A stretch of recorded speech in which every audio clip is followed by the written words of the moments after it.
Um programa que me dava calafrios. Ele passava a noite, era extremamente assustador, com cenários que davam uma sensação muito estranha, maquiagens horripilantes e mesmo assim as pessoas criticavam, mas assistiam, parecendo que estavam hipnotizadas. Sim, eu tô falando do Zorra Total. E ao falar desse programa, só me veem várias dúvidas na cabeça. Será que era engraçado mesmo? Será que a nossa nostalgia nos enganou? Quem eram os personagens mais marcantes? E os seus bordões? E por que o programa tinha tantas polêmicas? Então, já deixa um like pela insalubridade, porque nós aqui do Aprofundo fomos atrás da história completa do Zorra Total para investigar se algum dia ele já teve graça.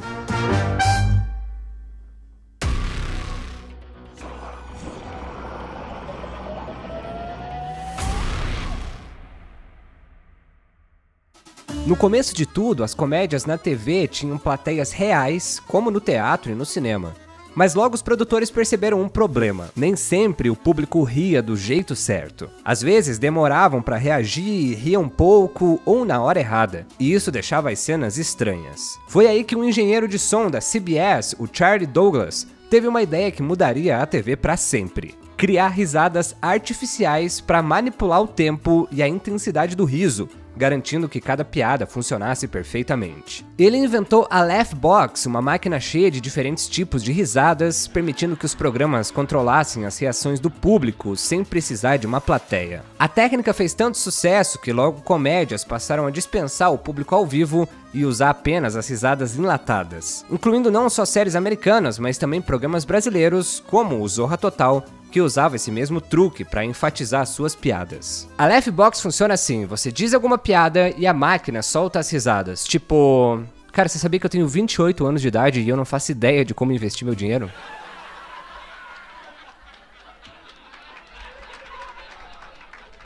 Era exatamente assim que eu me sentia quando eu não sabia investir. Mas isso já é passado porque tudo mudou com a UVP, a maior escola de investimentos do Brasil. Com a UVP você aprende a organizar suas finanças, entender renda fixa e variável e até construir uma carteira segura e lucrativa. São apenas 8 semanas de treinamento com um dos maiores investidores do país, o Raul Sena. E o melhor, ao se tornar aluno, você ganha acesso à conta de investimentos com vários benefícios como cashback em renda fixa, você ganha de volta uma parte do que investiu sem pegadinhas. Cashback no aluguel de ações, empreste suas ações e receba um extra por isso. Zero taxa de corretagem, compre e venda investimentos sem pagar taxas. Seleção de renda fixa no WhatsApp, toda semana eles te enviam os melhores investimentos. E a gente não pode esquecer também que você pode ter acesso ao cartão AUVP Black, o melhor do mercado, com pontos e benefícios Mastercard, você pode acumular pontos e ganhar descontos em várias lojas. Cashback na fatura, parte do que você gasta volta para você. Pontos BTG, você acumula pontos e troca por vantagens ou cashback dentro da plataforma de investimentos. E também o terminal BTG Pactual, clientes especiais ganham desconto para esperar o voo com mais conforto em Guarulhos.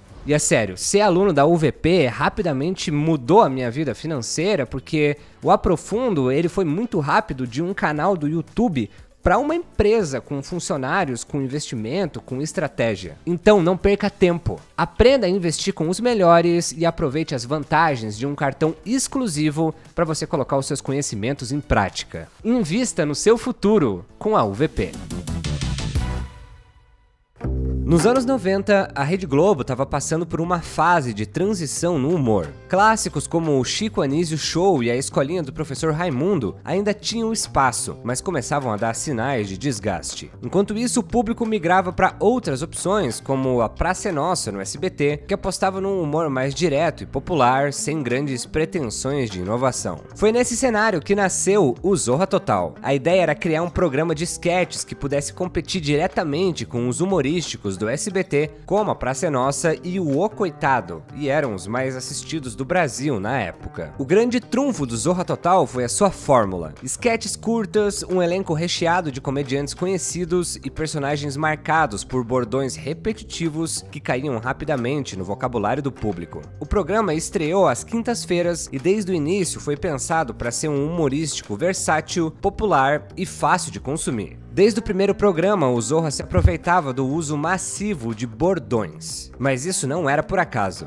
Os bordões eram praticamente a espinha dorsal do programa, funcionando como um termômetro para medir o seu impacto no público. A lógica era simples, mas extremamente eficaz. 1. Criar uma frase que o público pudesse usar no dia a dia. O bordão precisava ser curto, fácil de lembrar e aplicável a situações comuns. Se ele conseguisse encaixar no cotidiano das pessoas, já era meio caminho andado. 2. Repetição, repetição e mais repetição. O bordão não aparecia uma ou duas vezes. Ele era repetido toda semana, sem exceção. A ideia era fixar aquilo na mente do espectador, quase como um jingle publicitário. 3. A frase grudava na cabeça do público. Depois de ouvir aquilo inúmeras vezes, o público começava a repetir involuntariamente. O bordão ia se tornando parte da cultura popular, se espalhando em conversas informais, no trabalho, na escola. 4. O público começava a usar na vida real. Era nesse momento que a Globo percebia que o bordão tinha pegado de verdade. Se a frase começava a ser dita fora da TV, era sinal de que o quadro e o personagem estavam funcionando. Sucesso consolidado igual a mais uma temporada garantida. Com os bordões virando febre, a Globo conseguia provar que o Zorra Total tinha influência real no público. Isso fazia com que o programa fosse renovado com facilidade, garantindo um espaço valioso na programação. Além disso, o sucesso atraía anunciantes dispostos a pagar caro para ter a sua marca atrelada ao programa. Mas nem tudo eram flores.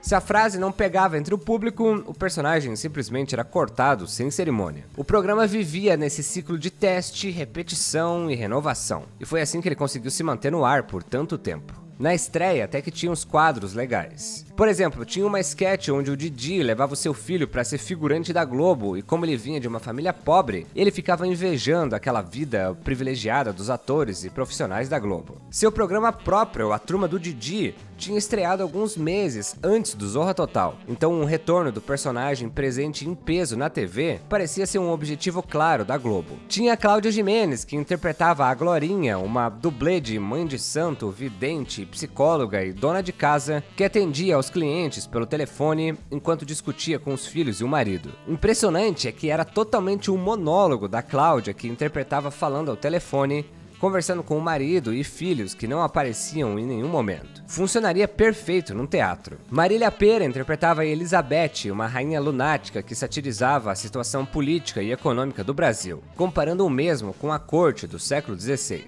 Eu infelizmente só achei essa imagem para ilustrar mesmo. Andréa Beltrão interpreta Roberta, também conhecida como Garota TPM, uma jovem que era capaz de ir da mais branda gentileza à agressividade extrema em questão de segundos. Além do mais, a temporada 1 contava com Daniele Vinitz, Paula Burlamaqui e Cláudia Lira interpretando as Três Marias, amigas solteiras que dividiam um apartamento e disputavam os homens que conheciam. Lúcio Mauro e Cláudia Rodrigues interpretaram o clássico casal Ofélia e Fernandinho, personagens consagrados no programa Balança Mas Não Cai, que era um programa humorístico brasileiro criado por Max Nunes e Paulo Gracindo na Rádio Nacional do Rio de Janeiro lá na década de 50. O programa migrou para a TV Globo em 1968, onde a Ofélia era interpretada pela Sônia Mamede. O Francisco Milani fazia o Saraiva, que era um sujeito irritado e que respondia sempre com truculência e sarcasmo. É dele aquele bordão clássico: pergunta idiota, tolerância zero.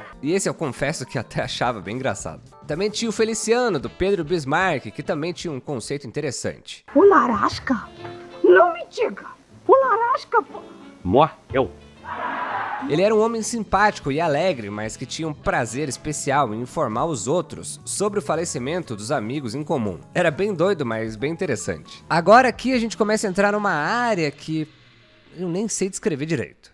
Tinha um quadro estrelado pelo Agildo Ribeiro que funcionava assim. O Madeira, um cinquentão libidinoso, tinha uma empregada doméstica que vivia fazendo besteira e errando no cuidado da casa. Até que ele percebe que quando ele e a sua esposa brigam por sua falta de habilidade, ela... É melhor vocês assistirem, tá? O patrão vai me despedir? Vai. Eu devia ter reparado antes. Sim, ela chora e mostra a calcinha. Então o Madeira começa a exagerar para que ela chore mais e mostre cada vez mais a sua roupa de baixo, até culminar nesse bordão.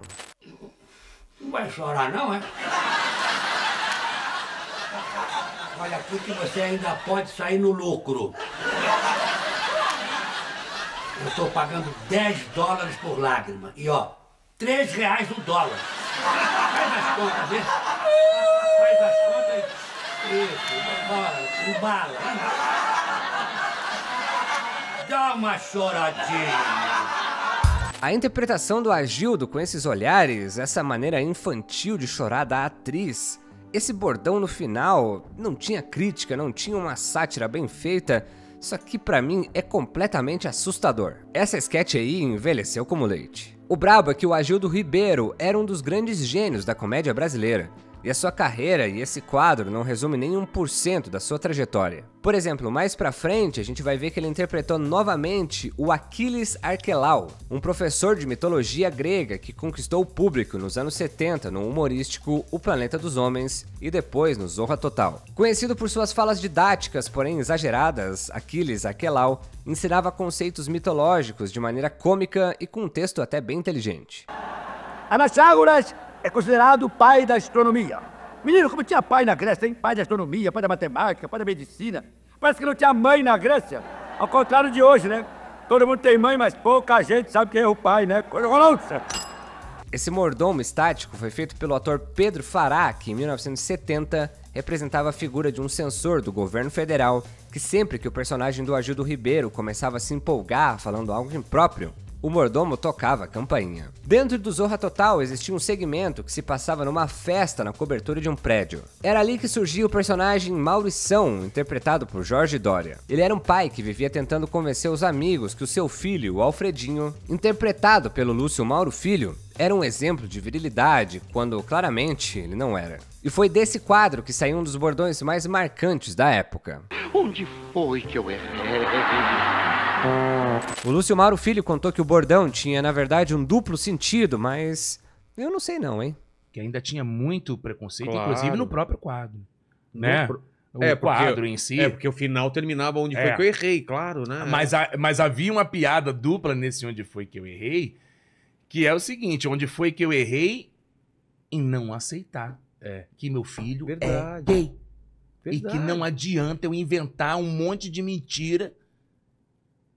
Sacou? Na temporada 2000 entrou o Epitáfio e a Santinha. A clássica dupla cômica surgiu originalmente em 1961 no programa Grande Show União da TV Record, criado por Renato Corte Real. Na versão original, os papéis eram vividos por Nair Belo e Pagano Sobrinho, mas o quadro foi recriado no Zorra Total com Rogério Cardoso assumindo o papel de Epitáfio. Ele era um marido submisso e a Nair Belo, revivendo a icônica Santinha, era uma esposa controladora e autoritária. E a química dessas duas lendas era impecável. Tinha o Pacato, interpretado pelo Paulo Silvino, e o Taco, interpretado pelo Orlando Drummond, que eram dois indígenas caricatos que interagiam entre si enquanto tentavam compreender as incoerências do mundo dos brancos. E como eu falei no início do vídeo, tinham vários quadros assustadores no programa e esse é um deles. Eu morria de medo desse quadro quando eu era criança. Foram introduzidos diversos personagens, mas os dois que valem nota são: antes de estrelar o Zorra Total, o personagem Pit Bicha já fazia sucesso em outro programa humorístico da Globo, o Megaton, apresentado por Tom Cavalcante. O personagem era uma caricatura exagerada de um homem gay, sempre vestido com roupas de couro inspiradas no universo sadomasoquista e que se orgulhava da sua postura destemida e imponente. Sendo um dos personagens mais populares da época, o Pit Bicha acabou sendo considerado inapropriado para o horário da tarde de domingo, onde o Megaton era exibido. Foi então que ele encontrou um novo espaço no Zorra Total e ali o sucesso só cresceu. No novo programa, o Pit Bicha rapidamente caiu no gosto do público, especialmente pelos bordões, como o icônico De qualquer forma, leva um cuecão de couro humano. Para complementar a dinâmica, ele ganhou um parceiro de cena, o Pit Bitoca, interpretado pelo humorista Heitor Martins, que tinha apenas 1,38 de altura e funcionava como seu fiel escudeiro. Em 2001, outro personagem de peso ganhou destaque no Zorra Total, o Nerso da Capitinga, interpretado pelo Pedro Bismarck. O caipira ingênuo já era um rosto conhecido do público, especialmente por sua participação na Escolinha do Professor Raimundo, onde fazia sucesso com seu jeito simples e suas histórias sobre a vida no interior. Nessa fase, as sketches eram bem mais simples e divertidas. Mais pra frente, a gente vai ver que os roteiristas mudaram totalmente a essência do quadro, mas já já a gente chega lá. Sem grandes mudanças, o programa só foi se renovar em 2004. Tinha também o clássico Severino, quebra-galho, que tinha bordões que pegavam muito na época. Eu fico na portaria só nos cara-crachá, cara-crachá, cara-crachá, cara-crachá, cara-crachá. Também a Efigênia, da Daniela Valente, uma gênia estagiária que tinha poderes limitados e entendia os pedidos das pessoas de maneira totalmente errada. Essa sketch parece uma viagem de ácido porque tinha uns efeitos especiais malucos. A Efigênia era acompanhada de um sapo e um esquilo em CGI, sem falar que a personagem tinha até um jingle. Sou uma gênia estagiária, me chamo Efigênia, mas não sou otária. Sou uma gênia 3 em 1, só faço um desejo que é melhor do que nenhum.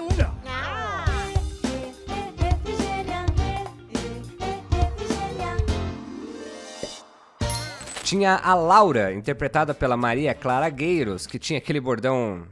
Vem cá, eu te conheço! Revendo esse sketch, eu juro que eu tentei, mas não tem a menor graça em nada. Em 2005, começaram a aparecer os personagens mais lembrados da nossa geração. Foi a estreia do Patrick, do Rodrigo Fagundes, que tinha o bordão. E também, sempre que ele derrubava algum valentão, ele soltava mais um bordão. Mexe com quem tá quieto! E eu não sei o que acontecia nesse quadro, mas parece que eles aumentavam o volume de propósito nessa parte. Se você tava no seu quarto, dava pra ouvir um olha a faca lá na TV da sala do nada, no sábado à noite. Tinha a Gislaine, da Fabiana Carla, que também tinha um conceito engraçado. Ela fazia uma personal trainer para novos pobres, ensinando milionários falidos a viver de acordo com a sua nova situação econômica. Um exemplo é que no Natal, em vez de champanhe importado, ela indica que a família consuma refrigerante e utilize as garrafas para montar uma árvore de Natal. Nessa fase também entraram o Pedrão e Jorginho, que também funcionava na época. Aqui é aquele clássico quadro dos seguranças malucos e atrapalhados, era basicamente uma versão brasileira de O Gordo e o Magro. E os personagens deram tão certo que gerou um programa solo chamado Os Caras de Pau. Mas a única coisa que se salva desse quadro era o carisma e as improvisações do Hassum. Chegando em 2006, o Zorra Total apresentou ao público uma dupla que fugia dos padrões tradicionais de casais na TV, Jajá e Juju, interpretado por Welder Rodrigues e Adriana Nunes. Eles eram exagerados, escandalosos e apaixonados de um jeito caótico. O grande charme da dupla estava na icônica dancinha da Juju. Bastava ela começar a se remexer que o Jajá já entrava num frenesi, completamente hipnotizado, ao ponto de perder o controle e literalmente destruir o cenário. Em 2007 tinha um quadro que era um dos poucos que dava pra dar algumas risadas. O personagem Zé Maria, do Fábio Porchat. O papel dele era simplesmente ser um chato insuportável tentando ser simpático. Isso aqui é o cara, você é o cara, vou carimbar, cara! Foi a estreia também da Júnia, ou Juninho Play, da Samantha Schmutz, que fez muito sucesso e a colocou no status de estrela, sendo uma das atrizes mais famosas do programa. Tanto é que ela tinha 3 bordões. Fica chateado não! Drama é assim mesmo! Foi lá e ó! Bem, fiquei como? Esse é meu! Em 2007, o Zorra Total apresentou um dos seus maiores sucessos, a Lady Kate, interpretada por Catiúcia Canoro. A personagem era uma ex-garota de programa que herdou uma fortuna e tentava se adaptar à vida rica. Seus bordões eram repetidos à exaustão e o seu quadro rapidamente se tornou um dos mais populares do programa. A Globo apostou pesado na Lady Kate, dando a ela grande tempo de tela e destaque nas chamadas promocionais. Sabe que gana eu tenho? Só me falta, meu glamour. Que é? Tô pagando! Também temos a volta do Nerso da Capitinga, mas agora de um jeito muito ruim. O quadro era focado na Rosinha, uma mulher nua que tenta esconder as partes íntimas numa cerca da cidade onde o Nerso da Capitinga mora. Durante a sketch, o Nerso fica tentando dar uma de esperto pra fazer com que ela saia de trás da cerca. É extremamente sem graça. Tinha a doutora Lorca, da Fabiana Carla, que era uma nutricionista gorda que dava dietas repletas de doces e frituras aos seus pacientes. Aí o bordão dela era... Picanha gorda... E no final ela abria uma gaveta que estava cheio de comidas. Nessa fase também rolava o Zeca Pimenteira, que era o invejoso. Eu não mereço isso, Zeca! Eu posso te dar um toque? Claro, Zeca. Cuidado com esses teus amigos. E vocês também. Tem gente que bota olho gordo. Ó, eu vou só deixar um tempinho pra você se inscrever aqui no Aprofundo, caso você ainda não tenha se inscrito, você deixar o seu like e também se a opção de hypar esse vídeo estiver aí disponível, Por favor, isso ajuda muito o vídeo a chegar em mais pessoas. Se você quiser assistir os vídeos um dia antes de todo mundo, me ajudar a escolher os temas e ainda ter o seu nome no final de todos eles, é só fazer parte do Clube Aprofundo. Aperta nesse botão aqui, seja membro, se esse valor couber ao seu bolso, você será muito bem-vindo. É isso, obrigado, bora voltar pro vídeo. Chegando em 2010, a gente vai chegar na parte mais problemática e tenebrosa do programa. Em 2010, o Zorra Total apresentou um dos quadros mais bizarros da sua história. Vamos brincar de quê? Apesar de ser um dos maiores sucessos da temporada, esse quadro tinha uma atmosfera esquisita e visualmente desconfortável. A premissa era simples. As irmãs Marina e Carolina se juntavam aos primos Gabriel e Soluço para brincar e fazer perguntas absurdas aos adultos ao redor. Mas a execução era algo completamente diferente. As cores eram exageradamente vibrantes, as proporções do cenário pareciam distorcidas e a vibe geral era uma viagem direta pro Vale da Estranheza. Era impossível não ficar minimamente desconfortável assistindo isso, como se algo estivesse levemente errado o tempo todo. E talvez por isso tenha se tornado tão marcante. Era esquisito, mas ninguém conseguia desviar o olhar. A gente precisa dar menções honrosas aos assustadores Klimek, essa mulher que tinha a mão colada no rosto, e o Lobisomem, o lobisomem gay. Em 2011, eu sinto que os roteiristas já nem mais ligavam pro que estavam fazendo, porque tudo é de péssimo gosto e nada faz sentido. Foi a temporada do Metrô Zorra Brasil, onde tudo se passava dentro de um metrô, uma maneira de baratear os custos de cenário, provavelmente. Começava pelo fato da Dilma maquinista da Fabiana Carla parodiando Dilma Rousseff enquanto dirigia um metrô. A personagem principal era a travesti Valéria e a sua melhor amiga, a faxineira Janete. Foi desse quadro que nasceu o bordão. Como eu tô bandida! Cortei. Mas isso era apenas um preâmbulo do que estava por vir. Em 2012, o Zorra Total apresentou um dos quadros mais questionáveis da sua história. Rodrigo Santana deu vida à personagem Adelaide, uma mãe aflita de 12 filhos que percorria o vagão do metrô pedindo dinheiro. E fazia isso utilizando blackface. Na época, o conceito ainda não era amplamente discutido, mas foram justamente representações como essa que ajudaram a sociedade a enxergar o quão prejudicial e historicamente danoso esse tipo de humor era. Tanto que o caso não passou despercebido. Diversas denúncias de cidadãos e ONGs chegaram à Ouvidoria Nacional da Igualdade Racial, ligada à Presidência da República, que notificou a promotoria sobre os estereótipos racistas da personagem. Mas além da problemática racial, o quadro em si era simplesmente insuportável, e extremamente sem graça, estereotipado, ultrapassado e sem nenhum ponto positivo que pudesse redimir a existência da personagem. Tudo nele era ruim. A caracterização, as cores, as risadas forçadas na edição, a má vontade dos figurantes, era quase torturante de assistir. Aliás, por favor, não saia do vídeo, mas eu te desafio a pelo menos assistir 2 minutos dessa sketch pra você entender o que eu tô falando. Se você não aguentar, aí você pula, tá bom? Passa pra frente. Mas eu quero ver se você aguenta assistir pelo menos 2 minutos. Com licença, com licença, com licença! Oi, aqui uma colega lá da escola e eu adoro essa bolsa dela. Eu queria um apamento. Não segura as bolsas das meninas, desculpa. Era nossa colega que eu não conheço essa menina como nada. Aqui, que acho que eu queria um cabelo assim. Tu falou pra mim que tu me prometeu que no Natal tu ia fazer um cabelo assim pra mim. Não, Brits, o nome desses cabelos aqui se chama Nagote. Ah, Nagote. É Nagote. Que inclusive quem faz essas coisas é igual tua irmã, assim, homossexual. Ah, tão se coisando. O primeiro beijo gay da televisão vai ser eu. Não faz não, é que esse pessoal não gosta não. Um Beyoncé! Não é nada, isso é Beyoncé não, Brito, será de Madureira, tu não tá lembrando não? Não acredito! Que foi? Caraca! E o Ishrey, da casa dela que eu fui ontem, tudo bom? Olha aqui, sem usar vestido curto, não quero tu ensinando coisa pra minha filha, que tu tem cara de ser safada, tá? Quer que a mãe dela deixa, filha? Aqui, Brito, esquece a Ritaria. Só que ela agora tá de cantora sertaneja aqui, os franjão. Ela é boba pra caralho. Eu sou muito boa mesmo. Será que alguém tem 50 centavos, 25 centavos? Ô, 10 centavos! Não tenho trocado. trocado, não. Ih, grossa. Se tu não tem trocado, então vamos trocar. Sai daí que eu quero sentar. Dá licença. Sai também. Não sei pra que esse é muito bírio pra esse horário, tá? Tá um pouco equivocado aí. Se tivesse cansada, eu tava de salto alto. Isso é um absurdo, sabia? Vocês duas são muito estúpidas. Sua grossa. Vamos embora. Gosto é meu marido, que tu não conheceu. Tem que ver como é que ele não é gordo.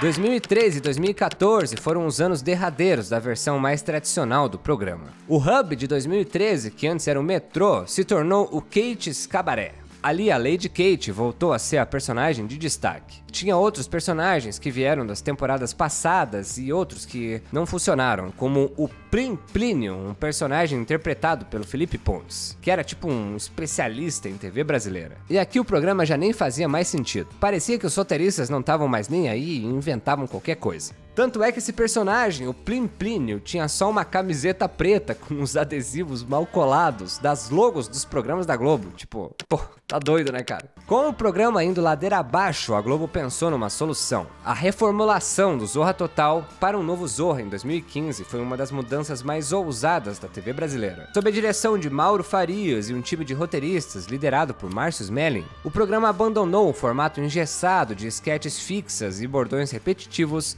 para apostar em um humor mais dinâmico, inspirado no Porta dos Fundos e esquetes rápidas da internet. O novo Zorra trouxe piadas mais afiadas, sátiras políticas e críticas sociais, tornando-se mais relevante para o público adulto. As cenas eram curtas, diretas e sem personagens recorrentes, o que deixava o ritmo muito mais fluido e evitava o cansaço do espectador. O resultado foi um sucesso inesperado. O programa conquistou a crítica, recebeu elogios por sua renovação e chegou a ser indicado ao Emmy Internacional na categoria de Melhor Comédia em 2016. Com a mudança, novos talentos foram introduzidos ao elenco e o programa conseguiu recuperar parte do prestígio que os humorísticos da Globo haviam perdido nos últimos anos. No entanto, o Zorra chegou ao fim em 2020, impactado tanto pela pandemia quanto pelas polêmicas nos bastidores envolvendo Márcio Smelling. Mesmo assim, a sua reformulação provou que a comédia televisiva podia se reinventar e continuar relevante na era digital.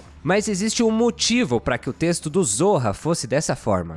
Em uma reunião com um grupo de professores da USP, William Bonner, editor-chefe e apresentador do Jornal Nacional, mencionou que a emissora utilizava o Homer Simpson como referência para o perfil do espectador do telejornal. Segundo Bonner, essa visão era baseada em uma pesquisa interna da própria Globo. O personagem, conhecido por ser preguiçoso e ter um raciocínio lento, servia como parâmetro para definir a abordagem das notícias no Jornal Nacional. De acordo com relatos, o Bonner frequentemente utilizava expressões como "essa o Homer não vai entender", ao avaliar os conteúdos que poderiam ser considerados complexos para o público. Como editor-chefe, ele tinha forte influência sobre a escolha das pautas exibidas no telejornal, que ocupam um horário estratégico na programação da emissora. Esse mesmo conceito também era aplicado no Zorra, que apostava em um humor popular baseado na repetição e em fórmulas simples, acreditando que o público precisava de algo fácil de consumir para continuar assistindo. E não tem jeito, humor é muito difícil de envelhecer bem, porque ele trata justamente do choque e do absurdo condizentes com os assuntos e os tabus de cada época. Mas a real é que o Zorra demorou demais para se reinventar e quando fez, perdeu o time e nunca mais voltou. E a grande maioria dos atores eram muito bons, tanto é que vários deles fazem sucesso até hoje. Mas talvez o Zorra tenha demorado tempo demais para se reinventar, porque ele caiu num dos maiores problemas da TV aberta, que é subestimar o seu público. No fim das contas, o problema real do Zorra não era o público. Era a TV aberta tratando todo mundo como um Homer Simpson.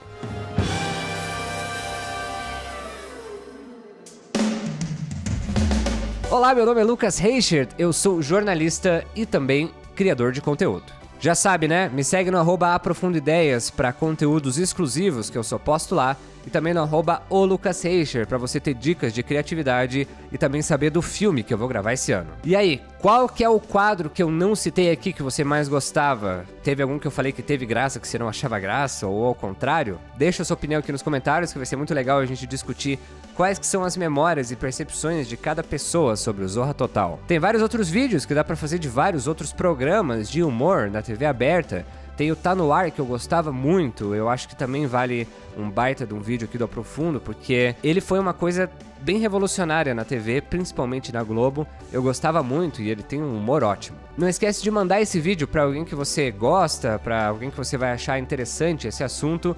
Pede pra essa pessoa comentar pra gente fazer esse vídeo chegar mais longe. Eu preciso agradecer demais a UVP por estar patrocinando esse vídeo. Não esquece do link aqui no comentário fixado e também na descrição para você mudar sua vida financeira. É isso, minha gente. Muito obrigado por assistir mais um vídeo do Aprofundo. A gente se vê na próxima.